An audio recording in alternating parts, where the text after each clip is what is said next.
如果你問邊個係日本首富，可能你會估啊，梗係松下、Sony 或者豐田呢啲超大型企業嘅老闆呢，咁就錯啦。日本首富叫做柳井正，佢係 Uniqlo 嘅創辦人兼社長。自2009年起咧，佢有11年咧都係日本首富，估計身家咧有550億美元。你一定好奇啊，竟然一個只係賣日常衣服嘅老闆係日本最有錢嘅人，係咪有啲難以置信呢？上一集咧，我哋講咗柳井正點樣由一個廣島嘅小商人咧變成日本全國性企業老闆。今日咧，我哋要講一啲更加精彩嘅故事。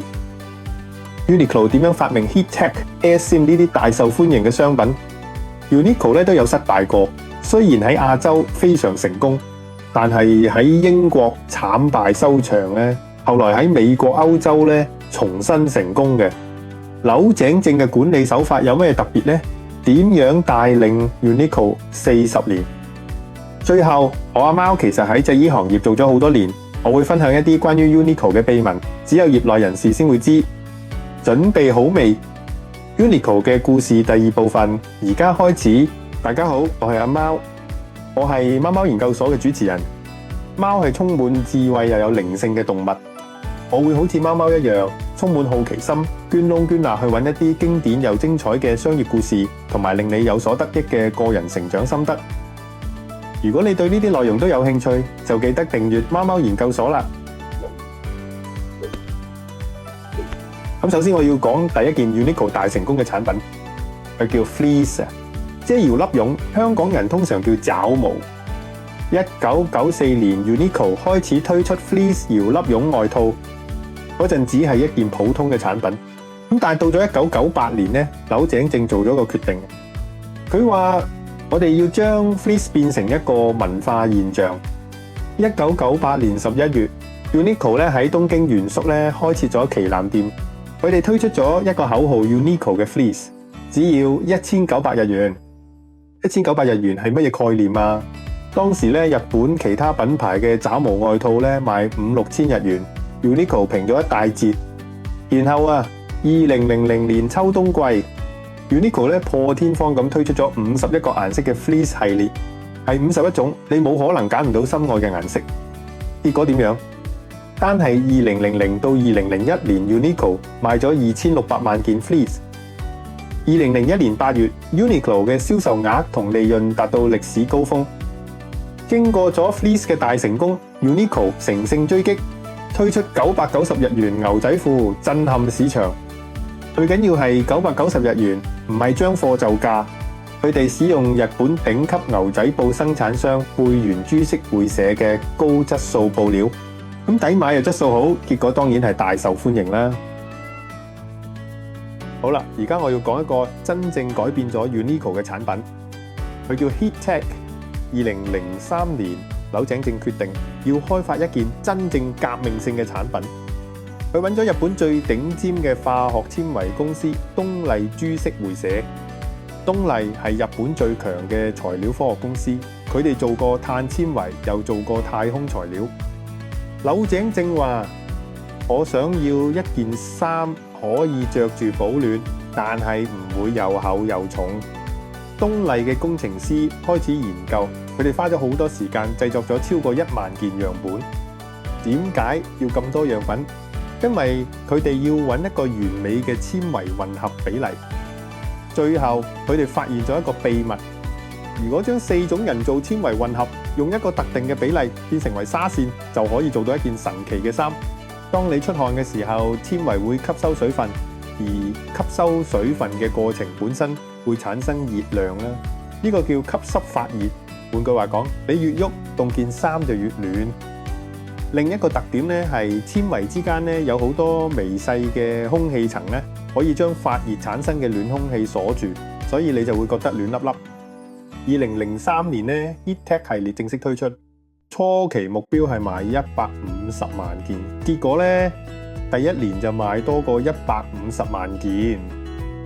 到咗2013年咧 Heattech 全球銷售量咧達到3億件嘅，去年今日每年都賣超過3億件，累計銷售超過10億件。你可能會問，點解其他品牌唔照抄？答案係佢哋抄襲唔到。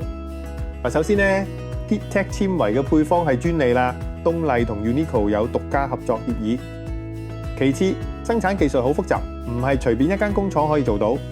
到今日，當你一諗起又暖又唔重嘅保暖衣服，你一定會諗起 Heattech。Heattech 解決咗冬天嘅問題。咁夏天呢？2012年 Uniqlo 推出咗 AirSeam。AirSeam 嘅核心技術叫做毛細管現象 （Capillary Action）。簡單講啦，毛細管現象就好似毛巾一樣，可以將吸收咗嘅汗水迅速擴散到布料表面，令汗水更快蒸發走，達到吸汗速乾功能，令到皮膚保持乾爽。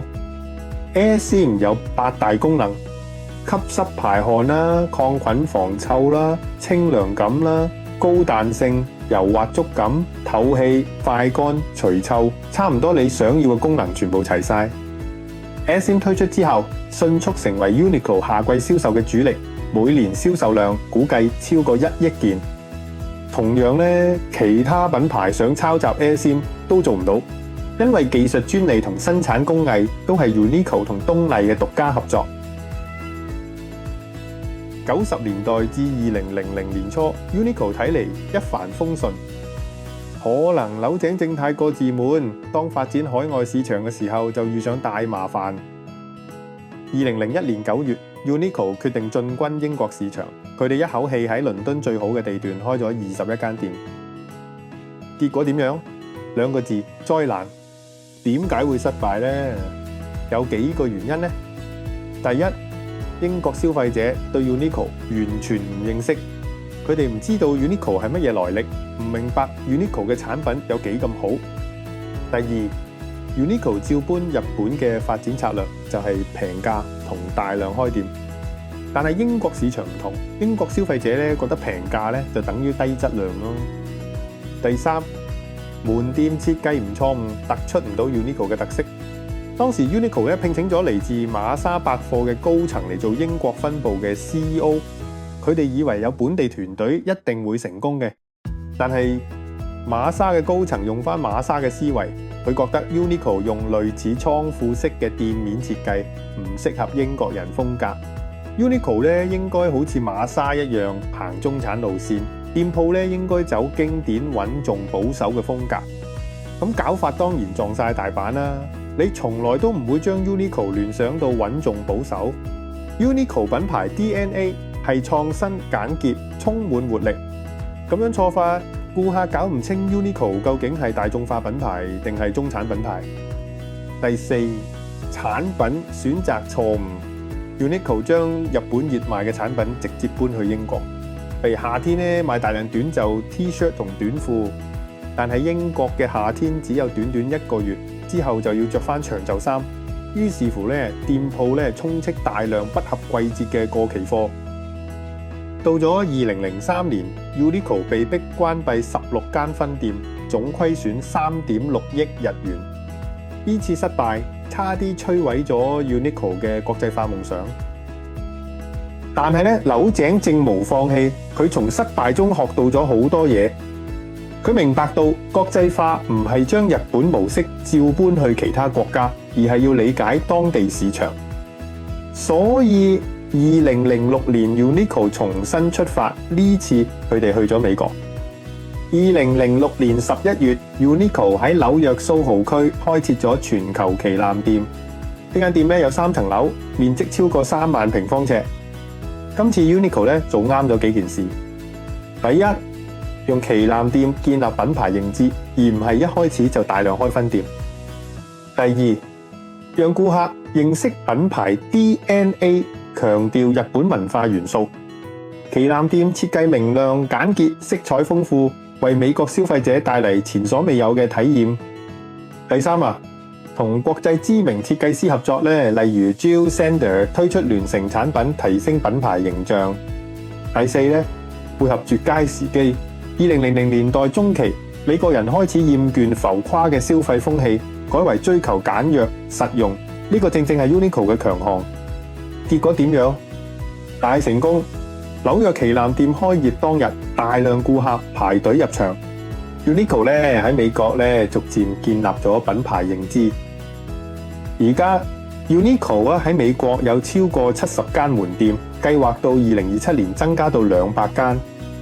歐洲市場咧 ，Uniqlo 咧重返英國啦，而家喺倫敦、巴黎、柏林都有旗艦店。Uniqlo 嘅成功一定離唔開柳井正呢位創辦人，佢嘅管理手法有乜嘢特別？第一，一勝九敗嘅哲學。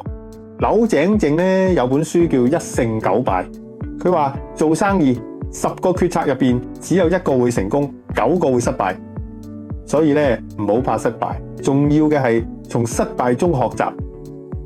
呢個哲學好重要，因為佢容許員工嘗試新嘢，即使失敗都唔會被責罰。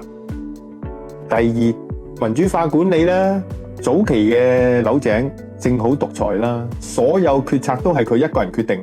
但係到咗2000年代咧，佢開始改變，佢開始聽員工嘅意見，鼓勵員工提出創新想法。點解要改變呢？因為咧佢發現一個人嘅智慧有限，如果可以集合全公司嘅智慧，就可以做得更好。第三，全球化人才戰略，柳井正咧就決定將英語定為 Uniqlo 嘅內部工作語言，而且公司職位咧係採取全球招聘人才，唔一定係日本人。因為佢要成為一間真正嘅全球公司，而唔係一間日本公司。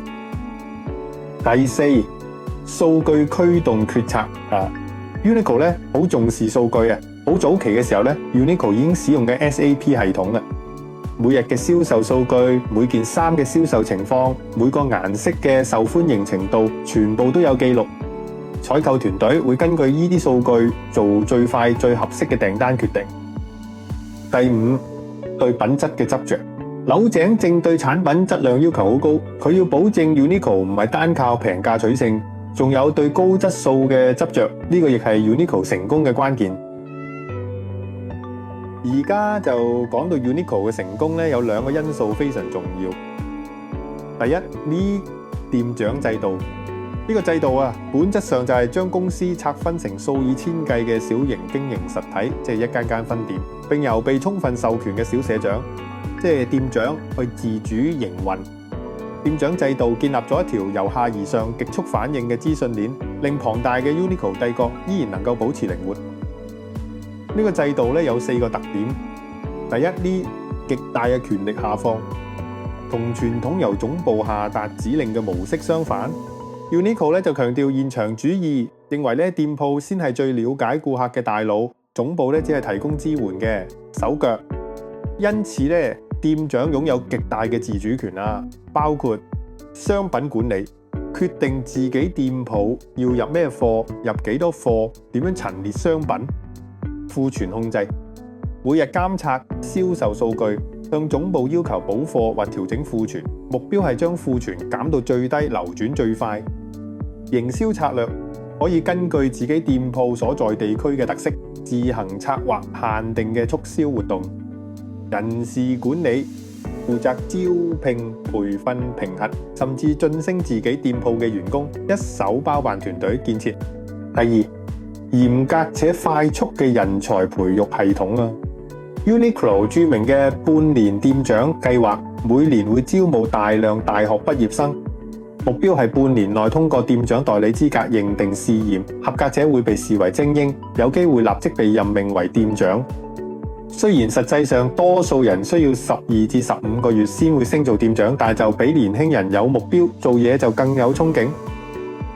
第三呢，與業績高度掛鈎嘅薪酬同晉升階梯。為咗激勵最頂尖嘅店長 ，Uniqlo 設立咗一套分級制度，由普通店長 Star 店長到最高級嘅 SS Superstar 店長。